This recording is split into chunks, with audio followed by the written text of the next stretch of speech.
Bienvenue donc à notre émission spéciale, émission Exprimez-vous.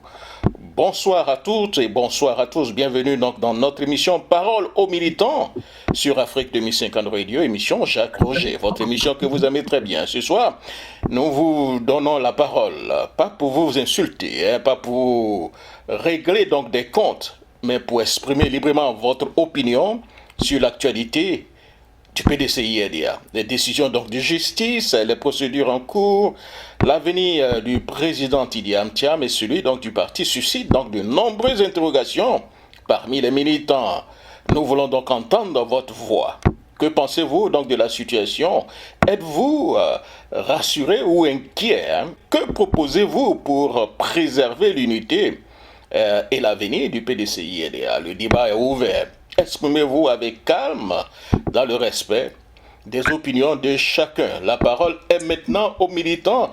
Nous allons rapidement du côté donc des États-Unis, à Minnesota, avec un militant, je crois qu'un cadre du PDCI-RDA. D'abord, il va se présenter rapidement et puis répondre certainement à des questions. Alors, bonjour, monsieur, c'est bien monsieur Kofi Lakpa, c'est bien ça? Oui, c'est bien monsieur Kofi Lakpa. Voilà, est-ce que rapidement, vous pouvez vous présenter? Qui est monsieur Kofi Lakpa? Oh, merci. D'abord, bonjour Jacques Roger pour l'opportunité que vous nous offrez pour parler du PDCI, notre parti fondateur de la Côte d'Ivoire moderne. Eh bien, moi, c'est Kofi Lakpa, le délégué général de Midwest Chicago du PDCI-RDA. Voilà, merci beaucoup, délégué. Comment le PDCI se porte dans votre région? Est-ce que Minnesota a aujourd'hui une base du PDCI-RDA?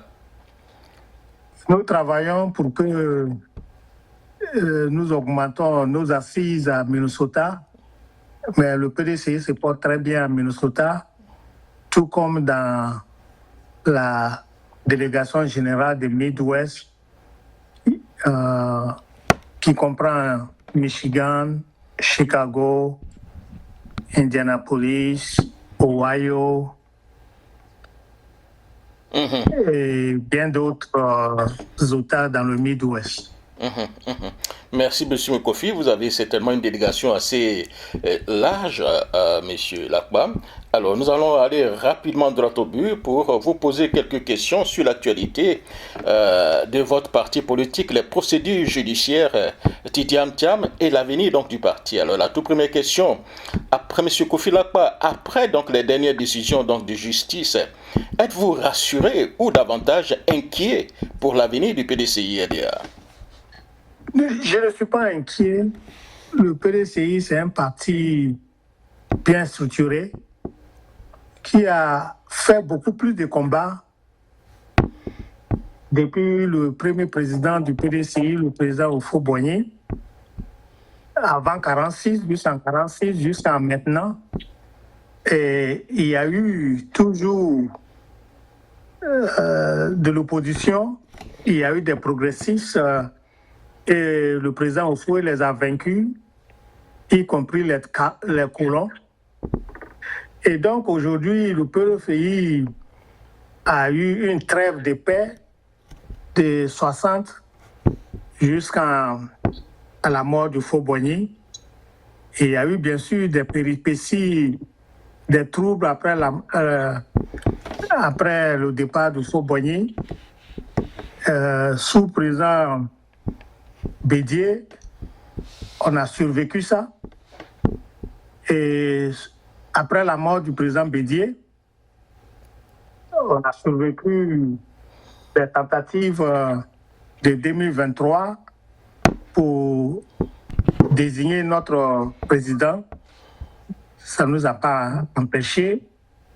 On a réussi à avoir notre président, le président Idi Thiam. Et comme vous le savez tous, le PDCI est resté uni.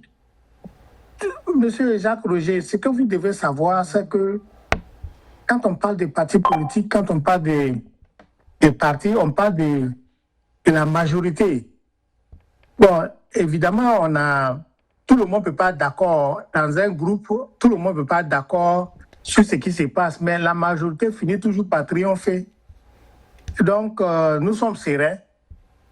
Ce qui se passe au PDCI actuellement, l'assignation, nous ne sommes pas inquiétés d'un iota. Nous allons vaincre et nous allons continuer. Voilà ce que je peux dire pour le moment. Quand vous dites que vous allez vaincre, puisque c'est l'affaire en justice, qu'est-ce que vous avez confiance en la justice de votre pays? Bon, il faut toujours leur faire confiance, puisque rien n'a été dit, rien n'a été fait. Donc, tout le monde attend ce qui va se dire, mais nous pouvons dire que il y a quelques années où cette même justice était incompétente de gérer la même question qui nous est posée aujourd'hui. C'était au temps de M. Bédier que nous attendons de voir avant de prendre des positions. Mais quelle que soit l'issue, et nous comptons sur l'impartialité de la justice pour dire que nous allons triompher, parce que nous qui sommes d'accord avec le président, nous qui avons voté le président, Tidiane Thiam, nous sommes nombreux. Nous sommes à 99%. Donc, mais justement, nous sommes sereins, justement, nous attendons. Justement, M. Kofi Lakpa, justement, le président Thiam a été élu à 99,77% de voix il y a moins de 10 mois. Comprenez-vous qu'il fasse aujourd'hui l'objet de plusieurs procédures judiciaires? Est-ce que vous comprenez cela? Non, pas du tout. Pas du tout, parce que nous avons des instances au PDCI, comme nous l'avons dit dès le départ. Le PDCI est un parti organisé. Donc, il y a des instances à l'intérieur du parti pour gérer les frustrations, s'il y en a, et tout ce qui est comme situation avant d'aller hors du parti. Bon, ce que nous voyons, c'est que ces individus refusent même d'utiliser les règles que nous nous sommes données pour gérer nos incompréhensions. C'est ce que je peux l'appeler, les incompréhensions. Donc, c'est dire qu'il y a des intentions inavouées et c'est le moment d'entendre ces intentions. Quand bien même ils ont dit qu'ils veulent la démission, mais on peut pas un seul individu ne peut pas demander la démission de quelqu'un qui a été élu par 99%. Donc, selon vous, il s'agit-il donc d'un simple conflit interne au PDCI-RDA ou une bataille politique plus large, selon vous? Bon, c'est un conflit, je vous dirais plutôt, il y a des mains obscures, et c'est ce que nous allons découvrir à la justice, puisque si ce monsieur est vraiment sincère, il sera obligé de donner la liste de ceux avec qui il fait cette demande. Il représente combien au parti? Alors, c'est toute la grande question. Et la justice, pour moi, la justice ne devait même pas accepter. Elle devait rejeter, puisque l'individu ne remplit même pas les conditions. Bon, quand bien même qu'on dit que tout militant a le droit de saisir la justice, mais on a des instances. Est-ce que cette personne a saisi d'abord nos instances à l'intérieur avant de se mettre dehors? Donc, ça suppose qu'il y a des mains sombres que nous ne pouvons pas déterminer ici. La justice nous permettra certainement d'en savoir plus. Mais pensez-vous, M. Lakpa, que le bureau politique devrait être à nouveau convoqué rapidement avant que la justice ne se prononce le 30, afin que les membres du bureau politique puissent s'exprimer de vive voix avant la décision donc, du 30? Qu'est-ce que vous en pensez?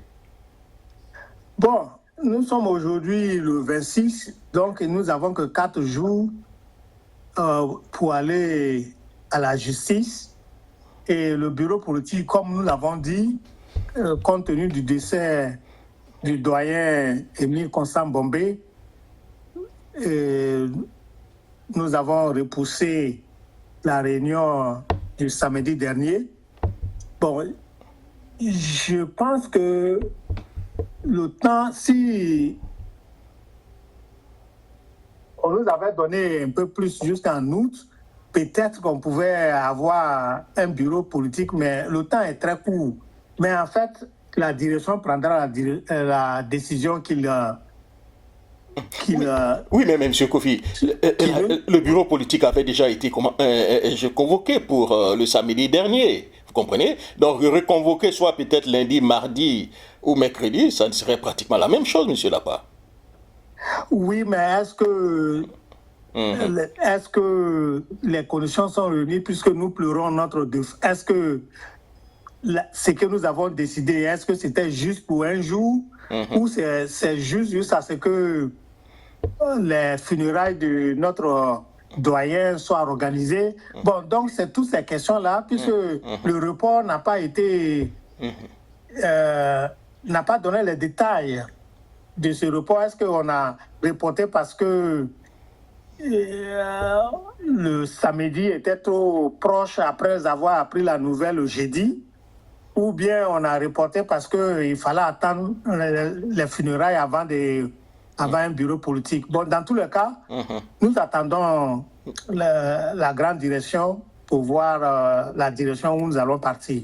D'accord. Alors, Monsieur Lapa, si par extraordinaire, Monsieur Thiam était donc empêché de diriger le PDCI-EDA, quelles seraient selon vous les conséquences pour le parti et pour la Côte d'Ivoire?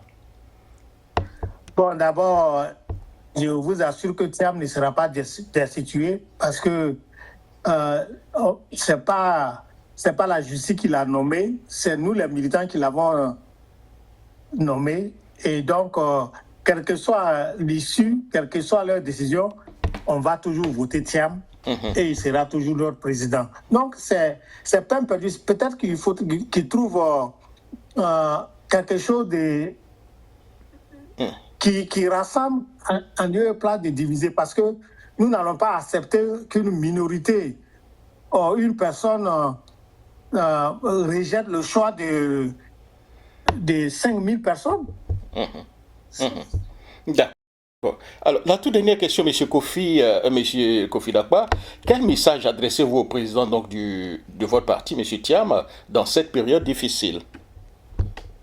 Bon, je voudrais profiter de cette occasion pour dire que nous, en tant que délégation de Midwest Chicago, avec les autres délégations de Philadelphie, New York et Washington, nous avons fait une motion de soutien hier au président et je réitère encore ce matin qu'il soit serein, qu'il ne soit pas perturbé, parce que c'est nous qui l'avons choisi et c'est nous qui avons demandé qu'il vienne nous sauver. Donc, quelqu'un que nous sommes allés chercher pour nous sauver, quelqu'un de l'extérieur ou une minorité à l'intérieur ne peut pas nous arracher cette victoire. Si les individus, cette personne qui nous entraîne à la justice est vraiment quelqu'un de sérieux, qu'il dépose sa signature. Et nous allons demander à notre candidat aussi de déposer sa signature, pour ne pas dire la candidature. Et on verra. On va le battre comme on l'a battu ceux qui y étaient la dernière fois. Donc le président doit rester serein. Il doit toujours compter sur nous. Et nous sommes toujours avec lui aujourd'hui, demain, jusqu'à ce que le bon Dieu nous sépare. Donc, qu'il reste serein. Qu'il reste serein. Merci beaucoup, M. Kofi Lapa, et surtout portez-vous bien. Au revoir. Merci, Jacques Roger, et au revoir. Après Minnesota, nous allons donc dans l'État de Washington, D.C. pour avoir donc le haut représentant du président Thiam en Amérique donc, du Nord. Bonjour, cher frère, comment allez-vous? Oui, bonjour, cher frère Jacques Rouget. Je vais très bien. Et vous? Bah, ça va très bien, ça va très bien. Dans le cadre de notre émission Exprimez-vous, nous donnons donc la parole aux militants et aux délégués afin qu'ils puissent s'exprimer sur la situation, ce qui se passe dans leur parti en ce moment. Alors, la toute première question que je vais vous poser d'abord, rapidement, est-ce que vous pouvez vous présenter rapidement, 30 secondes, qui est donc M. Oswald Yao, rapidement. Oh oui, donc Oswald Yao est militant du PDCI-RDA. Il fut président de la JPDCI-RDA en 2006 et 2015 à Cocody, section Rivera 3 CDC. Il fut ensuite secrétaire général de la délégation de Washington DC à partir de 2017 pour ensuite être nommé au bureau politique en 2019 et délégué général donc, du PDCI-RDA à Washington DC en 2022. Et le président Tidjane Thiam m'a fait l'honneur de me nommer rapporteur donc, du district de la diaspora en 2004, puis en 2005 avec la création du district de la diaspora Amérique du Nord. Donc il m'a nommé haut représentant, comme son haut représentant en Amérique du Nord. Voilà, Oswald Yao, ok, voilà. Merci beaucoup. Voilà. En tant que haut représentant du président Thiam, qui a été élu avec près donc de 99,77% donc de voix, comprenez-vous aujourd'hui ce qu'il fasse aujourd'hui l'objet de plusieurs procédures judiciaires? Bien, pour répondre à votre question, cette procédure judiciaire ne se justifie pas. Pour la simple raison que le PDCI-RDA est une organisation privée, un parti politique qui a ses propres tests, statuts, règlements intérieurs et son propre fonctionnement.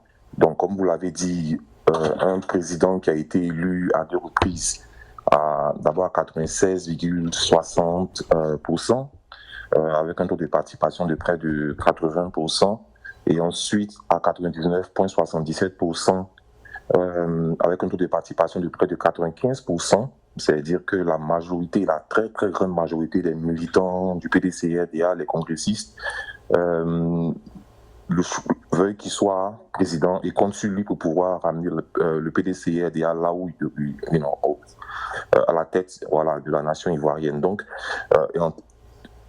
lui font confiance, nous lui faisons confiance, donc ça ne se justifie pas. Mais lorsque je dis ça également, je pense que il y a au niveau du PDCI, comme on le constate, il y a des personnes qui se laissent manipuler, des personnes qui veulent fragiliser le PDCI de l'intérieur, mais c'est insignifiant. Donc je pense que le président Tidjane Thiam ne sera pas affecté par cela, le PDCI ne sera pas affecté par cela parce que nous sommes résilients et nous sommes tous aux côtés du président Tidjane Thiam et de la haute direction du parti. Selon vous, s'agit-il donc d'un simple conflit interne au PDCI-RDA ou une bataille politique plus large? Je pense bien évidemment qu'il s'agit d'une bataille politique bien large, puisque tous les partis politiques en Côte d'Ivoire veulent se maintenir au pouvoir ou alors accéder au pouvoir, que ce soit au niveau de l'opposition. Voilà, nous constatons qu'il y a des partis d'opposition qui, au lieu de s'unir avec nous et avec tous les autres partis pour obtenir des conditions d'élection qui sont bonnes, donc ces partis-là plutôt cherchent à nous fragiliser ou à fragiliser d'autres partis. Et il y a également le parti au pouvoir qui cherche à se maintenir, donc à fragiliser les partis d'opposition. C'est de bonne guerre que ces partis-là cherchent à se maintenir ou à accéder au pouvoir. Mais ce sur quoi nous espérons, c'est surtout que la justice dise le droit. Voilà, que la justice dise le droit et que le PDCI puisse fonctionner selon la loi ivoirienne. Alors, le bureau politique était convoqué pour le samedi dernier, a été annulé. Pensez-vous que ce bureau politique devrait être à nouveau convoqué rapidement pour que chaque délégué, chaque membre du bureau politique puisse se prononcer avant la date donc du 30 de ce mois? Oui, c'était une très bonne question. Je pense qu'il y a un peu plus d'une semaine, nous avons été convoqués, nous avons participé à une réunion avec le secrétaire exécutif en chef et tous les délégués généraux. Donc à cette occasion, il nous a expliqué les dangers auxquels le PDCI fait face avec cette procédure judiciaire. Dont le dénouement se fera le 30 juillet. Et à cette occasion-là, nous avons eu des interventions, donc notamment au niveau de la mobilisation. Donc une stratégie très claire de mobilisation pour montrer notre soutien au président Tidjane Thiam et de communication, respectivement faites par l'honorable Diaoufoué et le secrétaire exécutif en chef adjoint, l'honorable Bredouni. Et vous avez pu constater depuis cette période, depuis une semaine, qu'il y a des motions de dénonciation, de soutien qui se font partout en Côte d'Ivoire et dans le monde. Les délégations, les secrétariats de section, les représentants, les mouvements de soutien, les organisations UF et JPDCI, tout cela pour montrer notre mobilisation et notre solidarité au président et à la haute direction face à ce qui semble se préparer. Et à côté de ça également, il y a toute une stratégie de communication pour pouvoir montrer à toute la Côte d'Ivoire, l'opinion publique nationale et internationale, le soutien total du PDCI RDA, des militants et des instances à leur président Tidiane Thiam. Donc cette réunion du bureau politique allait, on va dire, allait confirmer, on va dire, voilà, cette confiance placée au président Tidiane Thiam, mais face à la situation actuelle, le décès du vice-président M. Bombé, je pense que ça a été plus sage qu'on le reporte. Maintenant, est-ce que nous avons le temps, avant le 30, de faire notre deuil et de repartir en bureau politique? Je ne suis pas trop sûr, mais je pense que nous avons un secrétaire exécutif en charge de l'organisation qui peut plancher sur la question et voir si c'est possible de pouvoir organiser cette réunion-là, voilà, qui demande beaucoup de logistique. Monsieur Yao, les mêmes acteurs, à savoir la juge Touré, l'avocat donc des plaignants, Maître Gueux, reviennent dans plusieurs procédures. Est-ce selon vous une simple coïncidence ou cela vous interpelle? Cela m'interpelle. C'est vrai que le PDCI est un parti républicain, donc nous n'avons d'autre choix que de faire confiance à la justice et à la loi de notre pays. C'est à cela que nous sommes engagés. Mais ce que vous venez de décrire, ce sont des situations que nous avons vécues l'année dernière avec l'exclusion de notre président de la liste électorale, l'exclusion le refus de sa candidature. Donc ce sont des situations auxquelles nous avons assisté et nous craignons que des manipulations soient faites encore. Mais nous restons focus, nous restons pleinement républicains, d'un esprit républicain, et nous espérons que le droit sera dit malgré les juges ou avocats impliqués dans cette question. En tout cas, l'équipe de veille juridique du PDCI est au travail depuis des mois et les militants également restent mobilisés pour pouvoir soutenir leur parti. Le plus important, je pense que vous l'avez dit dans une intervention récemment, c'est de repartir vers la base et de rassurer la base. Si la base montre son soutien total au président Tidiane Thiam, je pense que c'est la colonne vertébrale du parti et rien ne pourra arriver au PDCI. Moi, c'est ma conviction, c'est le message que je passe également aux délégués, aux secrétaires et au personnel politique du PDCI aux États-Unis, au Canada et partout en Amérique du Nord. Puisque vous êtes aussi interpellé comme la majeure partie donc, des militants, et si par extraordinaire, M. Thiam était donc empêché de diriger le PDCI RDA, quelles seraient selon vous donc les conséquences pour le parti et pour la Côte d'Ivoire? Le président Tidiane Thiam ne sera pas empêché de diriger le PDCI-RDA. Il demeurera le président du PDCI-RDA parce qu'il a été élu, comme vous l'avez dit, à 99,77% au dernier congrès extraordinaire. Il ne sera pas déchu de cette fonction. Et le PDCI continuera de fonctionner dans le respect des lois ivoiriennes. N'empêche qu'il a été écarté de la liste électorale. Personne ne pensait que cela allait arriver. Oui, tout à fait. Et si cela arrivait, quelle serait donc la réaction, certainement, des militants et surtout les conséquences pour la vie politique en Côte d'Ivoire, selon vous, les conséquences? Oh oui.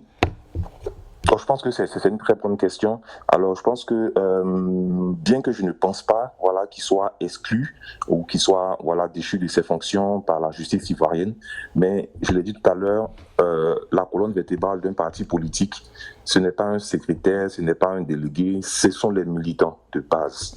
Ce sont les militants de base. Les militants de base donnent leur confiance à leur secrétaire, à leur président de comité de base. Ceux-là donnent leur confiance également aux secrétaires généraux de section et ensuite aux délégués. Et c'est après que les membres des instances viennent, secrétaire exécutif, hauts représentants et toutes les autres fonctions, ensuite pour aller au président. Donc je pense que peu importe la décision qui sera prise, cela ne changera rien à l'engagement des militants du PDCI. Le PDCI ne sera pas déstructuré parce qu'il est très bien organisé et les militants de base continueront de suivre les orientations de leur président élu, le président Cheikh Tidiane Thiam, le secrétariat exécutif en chef, qui est le gouvernement du parti, et de toutes les autres instances du parti. Voilà. Donc ça ne changera rien. Merci beaucoup, M. Yao. Avant de vous laisser partir, quel message adressez-vous au président Thiam dans cette période difficile? Oui, vous savez, c'est le président Tidiane Thiam plutôt qui nous rassure à tout moment parce qu'il est très confiant. Voilà, il est très confiant, il a été désigné, il a été choisi, élu par les militants et il est très engagé à pouvoir honorer ce choix qui a été porté sur sa personne. À notre niveau, moi je veux le rassurer de notre solidarité, je veux le rassurer de notre engagement. Je dis non seulement moi et tout le personnel politique qui nous a confié au niveau des Amériques du Nord et toutes les missions également qui nous a confié. Je veux lancer un appel également aux militants d'Amérique du Nord. Nous sommes dans l'année de célébration des 80 ans du PDC-RDA. C'est une occasion pour nous de nous remobiliser, de repartir vers les militants, de mettre de nouvelles stratégies en place pour pouvoir fidéliser les militants et recruter encore d'autres militants et continuer de travailler avec eux jusqu'en 2030 et au-delà de 2030. Parce que très certainement, je pense que le président Tidiane Thiam et le PDC-RDA, en 2030, nous avons de très bonnes chances de revenir au pouvoir. Donc je veux vraiment encourager tous les militants, tous les responsables du PDCI à rester mobilisés et à repartir vers les bases, faire en sorte que les militants puissent être inscrits sur la liste électorale et qu'une stratégie de fidélisation soit mise en place pour leur permettre de voter chaque fois qu'il y aura des élections. Voilà. Merci beaucoup, M. Yao, et surtout, bon dimanche.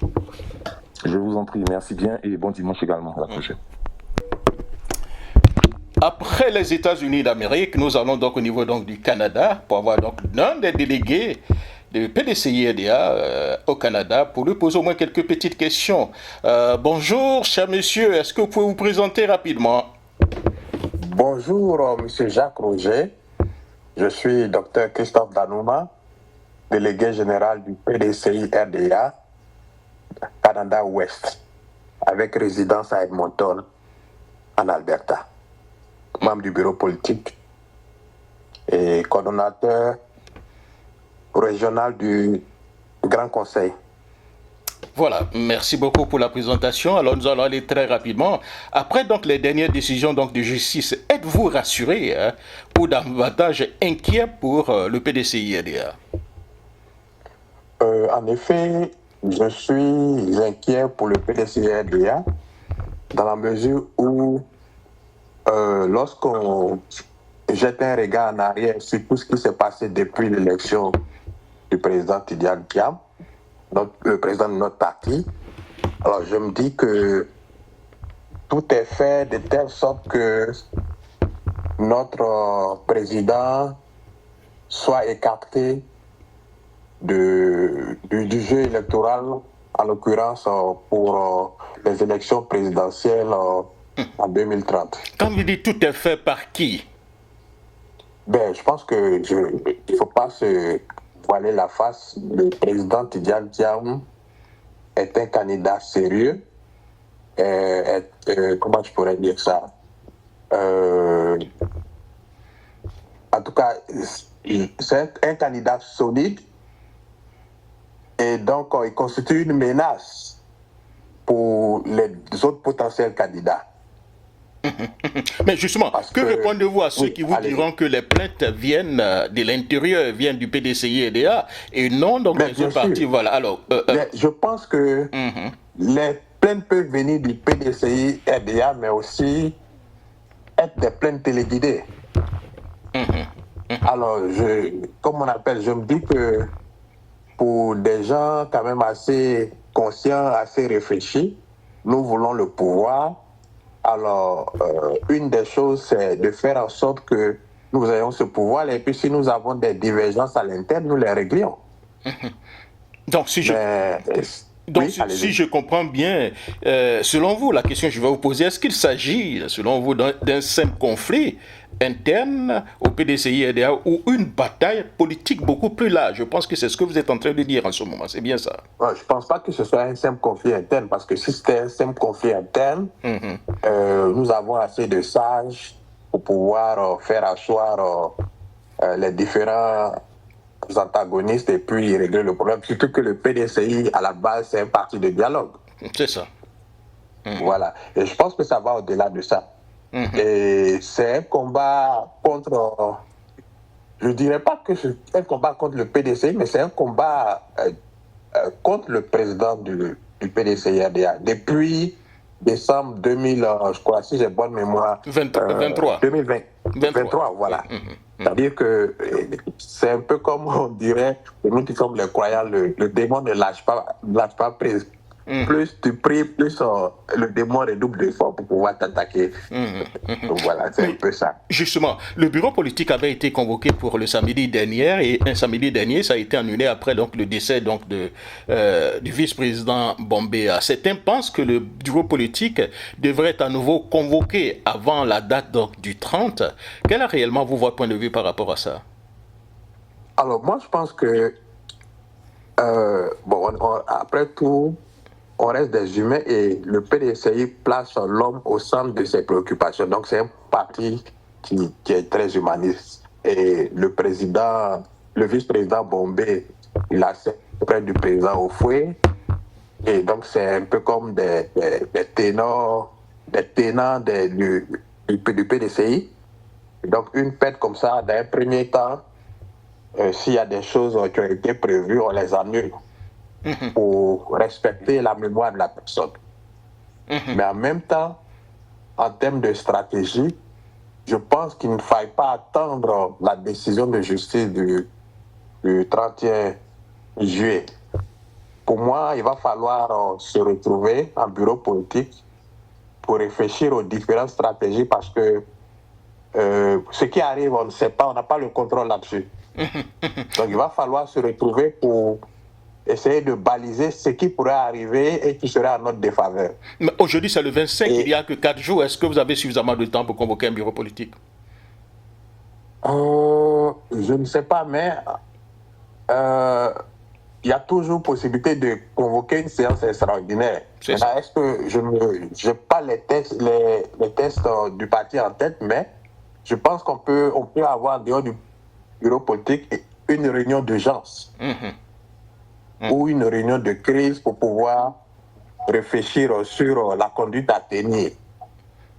Mais justement, voilà, docteur Danouma, justement, oui. Les mêmes acteurs reviennent tout le temps. Quand je parle des mêmes acteurs, on a vu la juge, Madame Touré, qui était donc à la base donc de l'annulation du congrès extraordinaire du PDCI-RDA en décembre 2000, avant de revenir encore sur sa décision. On a vu la juge, la même juge Touré, qui était donc à la base de l'annulation du nom de M. Thiam sur la liste électorale. Et la juge Touré revient encore.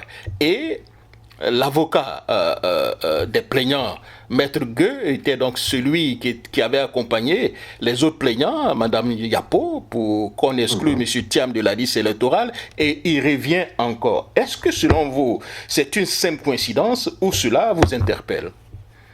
Je ne pense pas que cela soit une simple coïncidence, puisque les actions menées par cette juge sont alignés avec les aspirations de ceux qui s'attaquent à la personne du président Thiam, donc par ricochet au PDCI RDA. Alors, je pense que, encore une fois, ce n'est pas une coïncidence. Et comme on le dit, le chien ne change jamais sa manière de s'asseoir.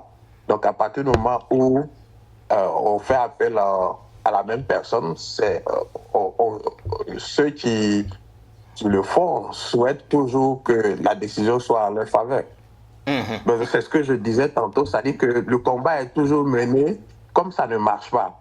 On essaie toujours de redoubler d'efforts. Quand je dis on, c'est-à-dire que ceux qui sont à la base de ce qui se passe contre notre parti, ils continuent dans la même lancée pour pouvoir, en espérant avoir, comme on appelle, un gain de cause. C'est pour cela que nous, à notre niveau, je pense qu'il ne faille pas attendre que, comme on appelle cette nouvelle-là, donc il faut se préparer en conséquence.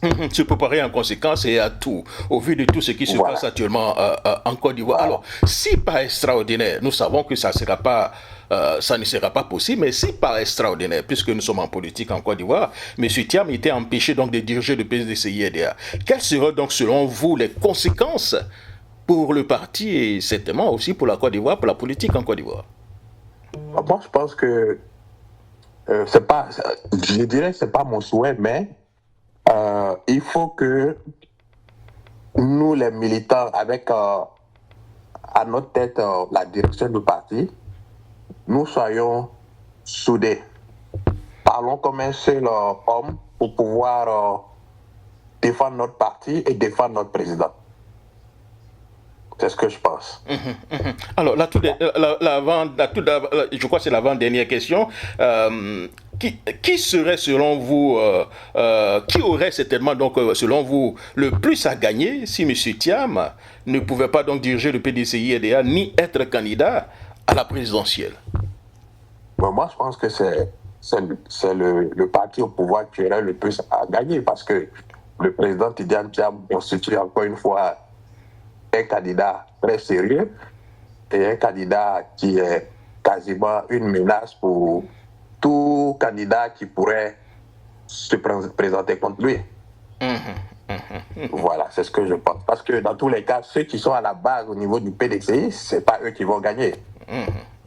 Parce que la majorité étant déjà avec le président Tidjane Thiam, même si ce que je ne souhaite pas, que Dieu nous épargne ça, et si quelqu'un venait à être choisi par ceux d'en face pour diriger le parti, la majorité ne suivrait pas cette personne.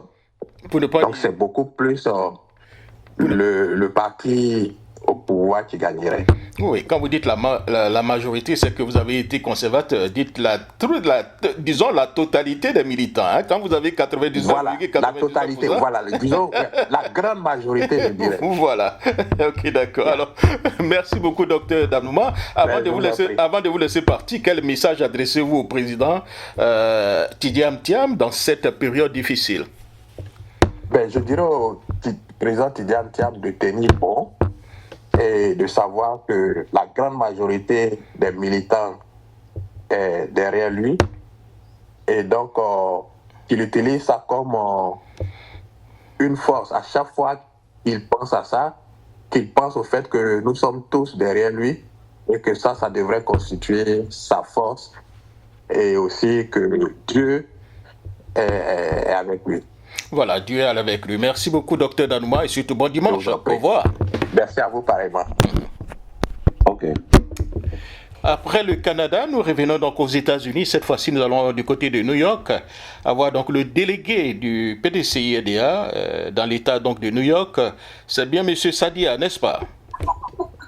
Oui, Sadia Sibi. Voilà, est-ce que vous pouvez vous présenter rapidement en quelques secondes qui est M. Sadia? Bon, M. Sadia Sibi, c'est un monsieur, un jeune Robert qui, depuis des années, est PDCI avec son oncle, père à son âme, fondateur PDCI au nom de Kélétiki Cuisson. Donc, un enfant qui est né de la famille PDCI. Donc, je suis venu aux États-Unis, j'étais à New York. En 99, j'ai été candidat pour être passé en son temps. On votait les délégués. Et maintenant, vous êtes délégué du PDCI, c'est ça? Voilà, maintenant, je suis devenu délégué PDCI à New York. Bon, qui regroupe effectivement New York, New Jersey, Massachusetts. Voilà, New York, New Jersey, Massachusetts. Merci beaucoup, cher ami. On va faire un peu le tour de l'actualité dans votre parti, voilà, rapidement. Après donc les dernières décisions donc de justice, êtes-vous rassuré ou davantage inquiet pour l'avenir du PDCI-RDA avec tout ce qui se passe? Bon, moi, le problème avec la justice et puis avec la politique, là, je ne comprends pas. Mais je suis sûr que c'est parce qu'ils veulent nous emmerder au PDCI et à chaque fois, les militants, je ne sais pas s'ils sont vraiment militants, qui s'en vont emmerder le parti. Sinon, en principe, nous, au PDCI, nous avons quelqu'un, un président, qui a été voté 2 fois. Justement par rapport à ça, M. Sadia, comme l'avait dit, M. Thiam a été élu avec près donc, de 99,77% de voix. Comprenez-vous aujourd'hui qu'il fasse aujourd'hui l'objet donc, de plusieurs procédures judiciaires? Il y a moins de 10 mois qu'il a été élu.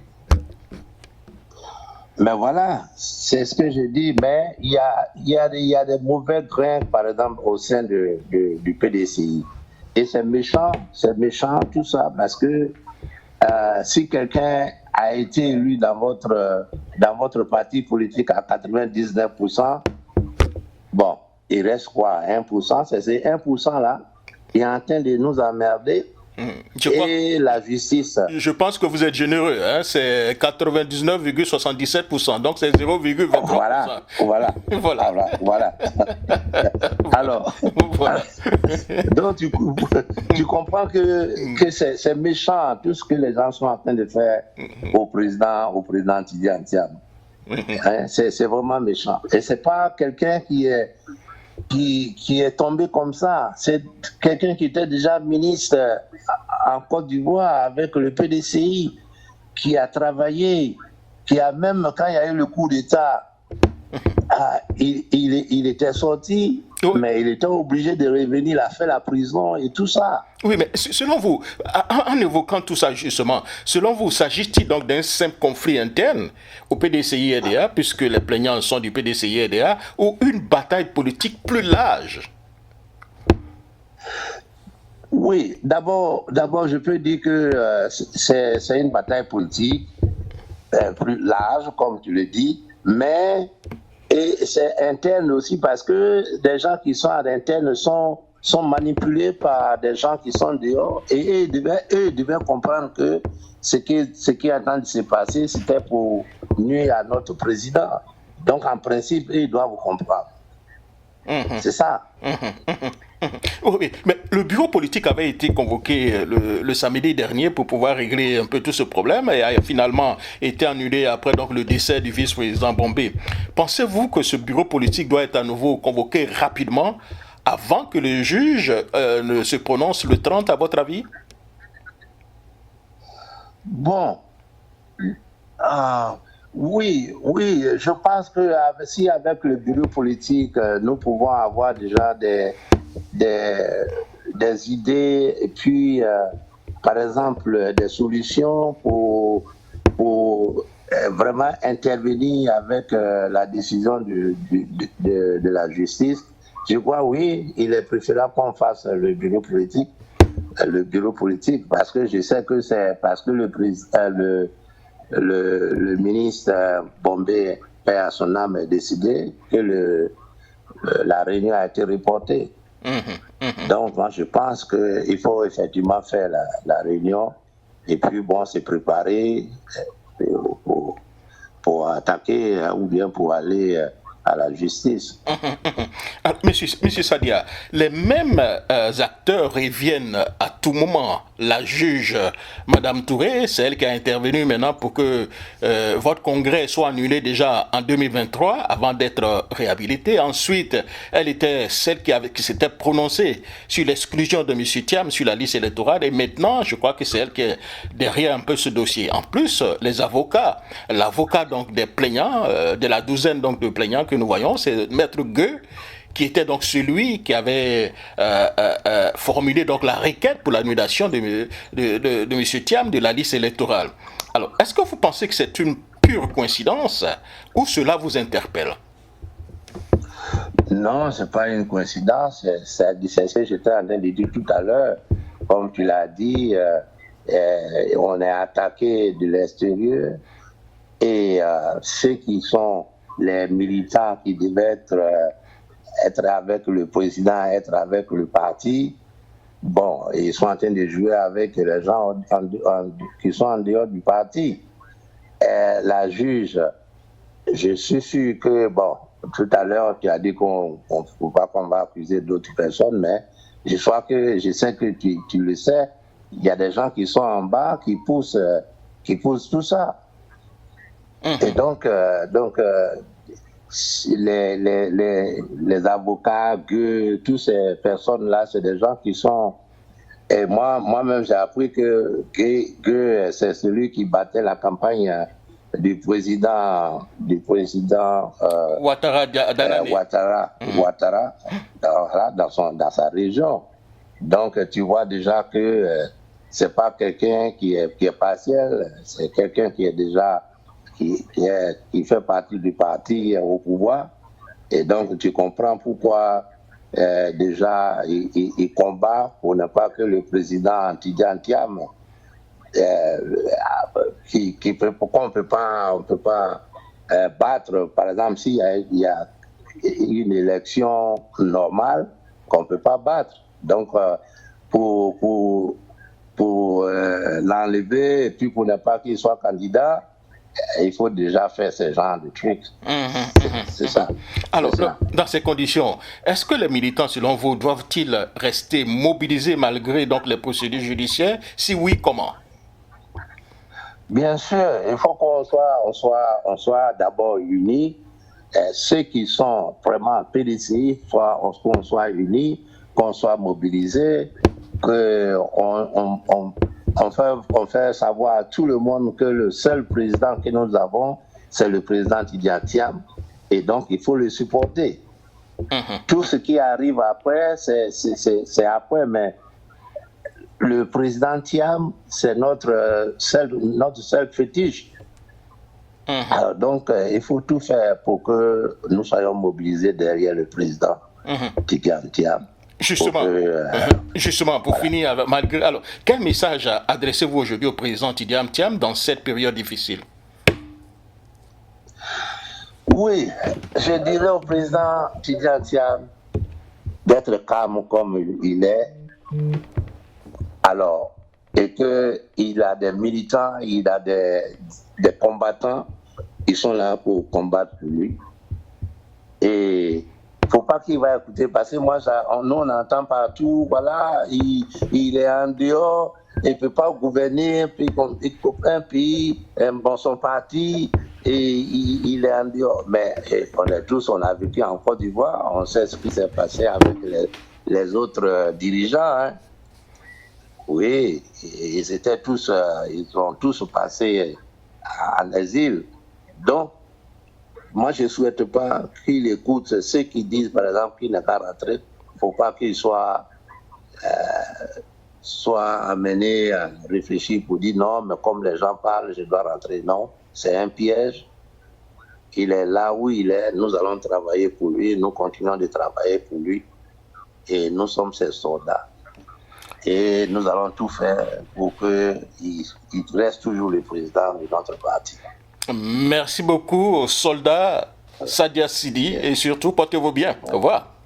Merci. Exprimez-vous la parole aux auditeurs.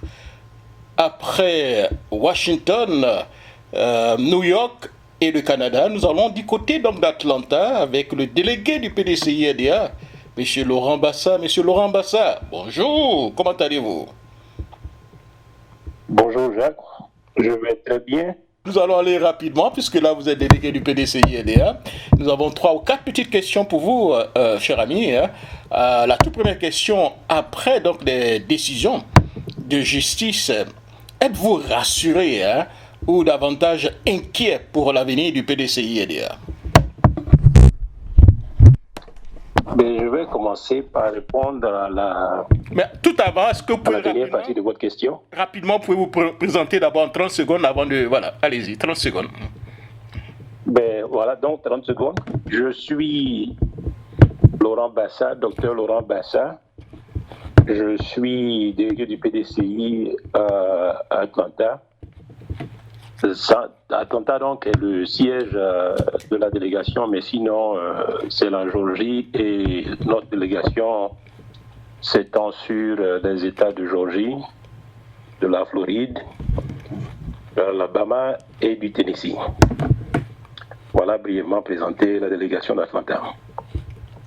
Maintenant, pour ce qui concerne votre question,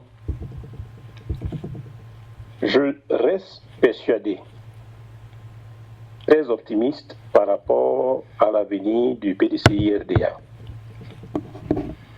Pour moi, le PDCI-RDA est un parti inégalé et inégalable.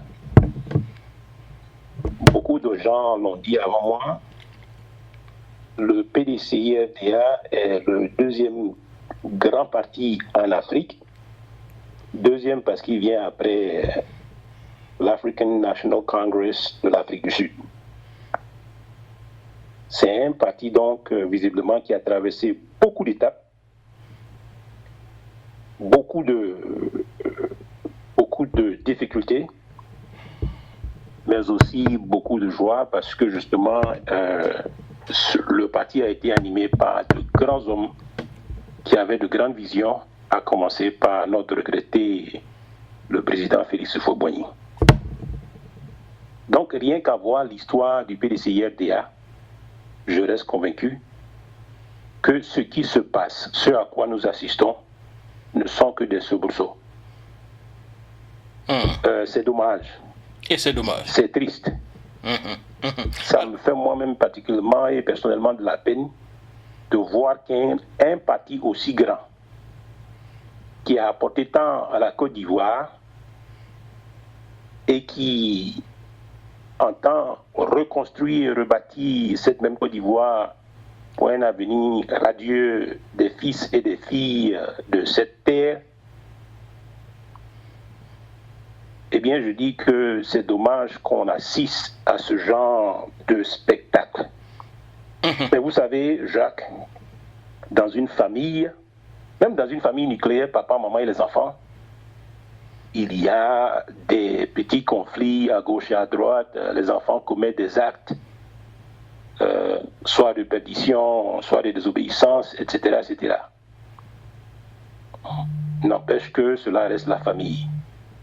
Et le père de la famille reste confiant que même les fils égarés reviendront à la maison. Justement, monsieur moi, étant un fils du grand parti, je reste convaincu que certains égarés vont retrouver le chemin de la vérité, le chemin de la fraternité, et que le PDCI continuera sa marche en avant pour le bonheur et la prospérité de ses fils et de ses filles. D'accord. Alors, monsieur Bassa, justement, cela m'amène à vous poser cette question, pour vous permettre de mieux développer votre pensée. Monsieur Tidiane Thiam a été élu avec près donc, de 99,77% donc, de voix, il y a moins de 10 mois. Comprenez-vous aujourd'hui qu'il fasse l'objet donc, de plusieurs procédures judiciaires? C'est difficile à expliquer. Parce que vous voyez l'enthousiasme, vous voyez l'engouement derrière ce leader charismatique qu'est notre président Cheikh Tidiane Thiam. Vous voyez la masse de militants et de sympathisants qui veulent voir M. Tidiane Thiam diriger non seulement le PDCI-RDA, mais au-delà la Côte d'Ivoire. Je ne vous apprends rien à vous, Jacques. Je n'apprends rien à vos auditeurs, j'allais dire. Mais permettez-moi que je rappelle la personne dont on parle maintenant, qui est Cheikh Tidiane Thiam. Il est indéniable qu'il est exceptionnellement intelligent. Il est compétent. Il est expérimenté. Il a une aura internationale. Mais au-delà de tout ça, il a une vision claire qu'il veut imprimer à la Côte d'Ivoire. je reviens encore, et pour moi c'est vraiment important, je reviens encore à la famille nucléaire. Lorsque vous avez une famille, Jacques, vous avez votre femme, vous avez des enfants, vous avez toujours une vision pour votre famille. C'est ça. Vous travaillez pour votre famille. Chaque jour, lorsque vous vous levez, ce qui compte, c'est d'abord la famille.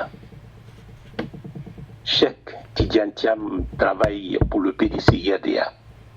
Il veut mettre son service il veut mettre sa compétence, son expérience au service non seulement du PDC-IRDA, mais de la Côte d'Ivoire. Et Dieu seul sait que nous avons besoin d'une telle personne pour propulser la Côte d'Ivoire dans un lendemain meilleur. Et donc, lorsque nous assistons à cette tracasserie judiciaire, on se dit, mais qu'est-ce qui peut motiver ce genre d'action? Parce qu'il est visiblement supporté par la masse. La masse ne demande qu'à le voir à la tête du PDC-IRDA. Et donc, de façon rationnelle, il est incompréhensible que des individus, de temps à autre, se lèvent pour créer des problèmes à ce leader. Simplement, une chose, et je vais clore là-dessus. Lorsqu'on aime sa famille, lorsqu'on veut, lorsqu'on veut que sa famille aille loin, que sa famille aille de succès en succès, on ne lui crée pas de problème. On ne l'amène pas en justice. On ne l'insulte pas. Je ne dis pas qu'on ne peut pas avoir on ne peut pas avoir des désaccords. D'ailleurs, entre monsieur et madame, il y a des désaccords sur certains sujets, sur certaines actions. Mais ils restent conjoints. Ils regardent dans la même direction. Et c'est cela qui m'importe. Et c'est cela qui me fait de la peine aussi en même temps. Parce que il faut absolument qu'on puisse aller de l'avant. Parce que pour obtenir le pouvoir d'État en 2030, il faut que les filles et les fils de ce parti-là puissent se regarder dans la même direction. Parce que lorsqu'on prend le temps de traîner le PDCI et son leader dans les tracasseries judiciaires, ça tire le parti vers le bas. Ça disperse les énergies, la bonne marche du parti. Oui, cela mais je reste confiant. Et c'est là que je finis. Je reste confiant que nous allons dépasser ces moments de perdition. Et le PDCI continuera sa marche vers l'avant. Alors, selon vous, s'agit-il donc d'un simple conflit interne au PDCI-RDA ou une bataille politique plus large? Si oui, pourquoi?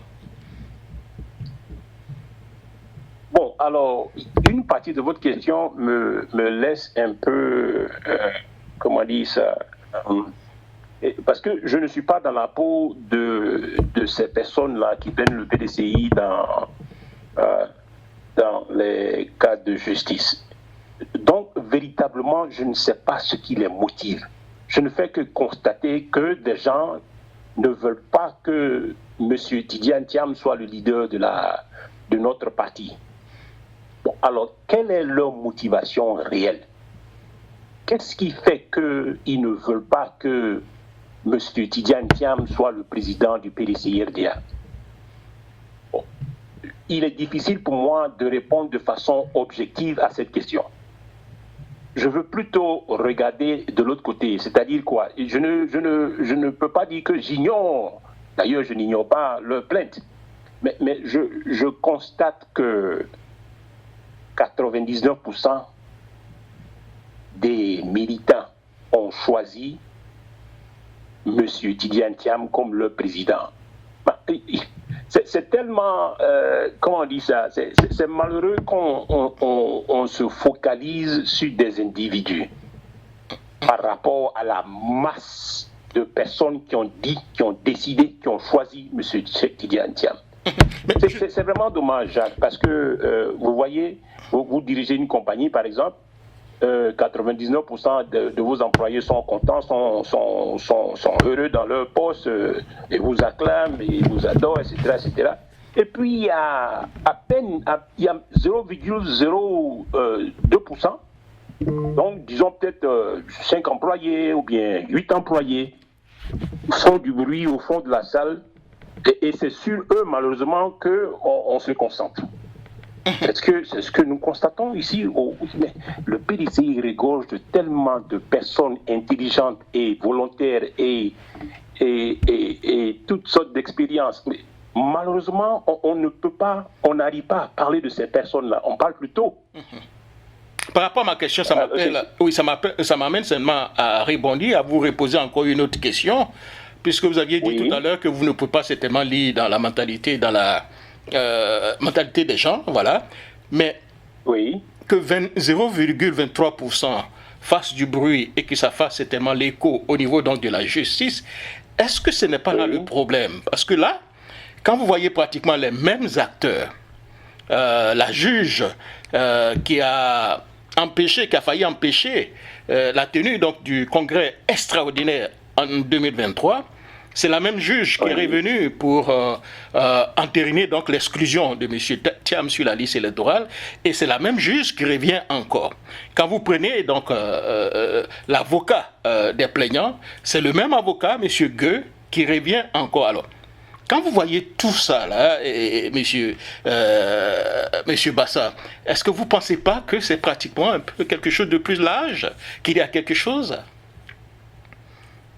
Il y a certainement quelque chose de plus large. Mais je n'aimerais pas spéculer là-dessus parce que je n'ai pas les preuves de cet argument-là. Je constate que des gens exposent le parti à la vindicte populaire. Maintenant, ce que je vais faire observer aussi, c'est que il y a en Côte d'Ivoire, il ne faut pas se mentir, un parti politique qui est au pouvoir, qui visiblement n'est pas dans la logique de voir M. Tidjane Thiam comme compétiteur attitré ou alors reconnu. Je veux dire que si demain il y avait des élections, visiblement la personne qui peut dans la mesure où c'est une possibilité, qui peut les battre, c'est M. Cheikh Tidjane Thiam. Donc, de ce point de vue-là, tout ce qui peut constituer comme obstacle, tout ce que eux ils peuvent relever comme obstacle à empêcher à ce que ce monsieur soit le candidat en face d'eux, eh bien, ils ne vont pas hésiter à relever ces obstacles et puis à les mettre en avant de façon à pouvoir empêcher ce candidat farouche d'arriver à les battre. De ce point de vue, on peut comprendre que, bien, si la justice est activée, eh bien, ils vont donc faire de sorte que Tidjane Thiam ait les difficultés, beaucoup plus de difficultés à pouvoir s'opposer à eux. Donc, de ce point de vue-là, on peut dire, oui, visiblement, il y a une sorte de conspiration beaucoup plus large qui se crée pour empêcher notre leader d'arriver au pouvoir d'État. Bon, maintenant, une fois que nous avons observé cela, et là maintenant je vais citer moi-même mon leader, M. Cheikh Tidjane Thiam, qui disait: dans la vie, vous ne contrôlez pas ce qui va vous arriver. Ce qui vous tombe dessus, vous ne contrôlez pas nécessairement cela. Cependant, ce que vous contrôlez, c'est la manière dont vous allez réagir aux événements de la vie. Voilà que nous sommes traînés en justice. Comment est-ce que nous on réagit?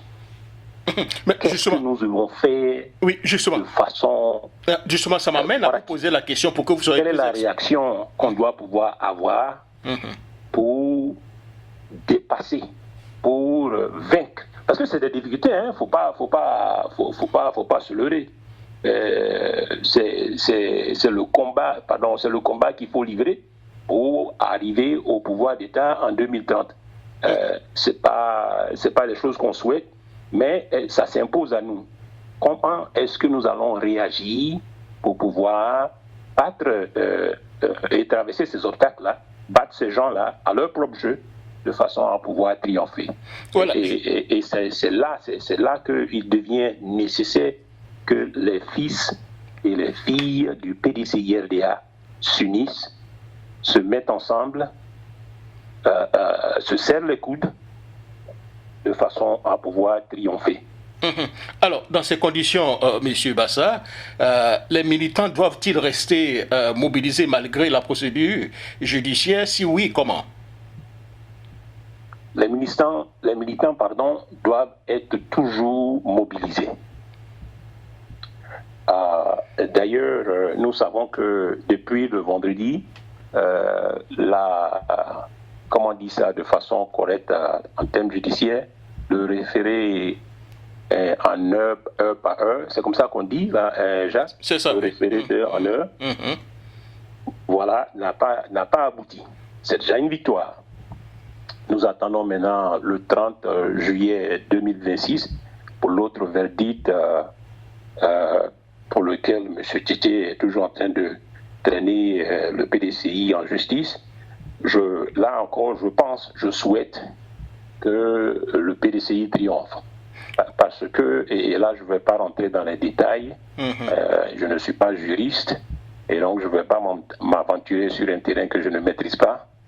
Nous avons des éminents avocats qui travaillent jour et nuit pour aboutir à cette victoire tant attendue.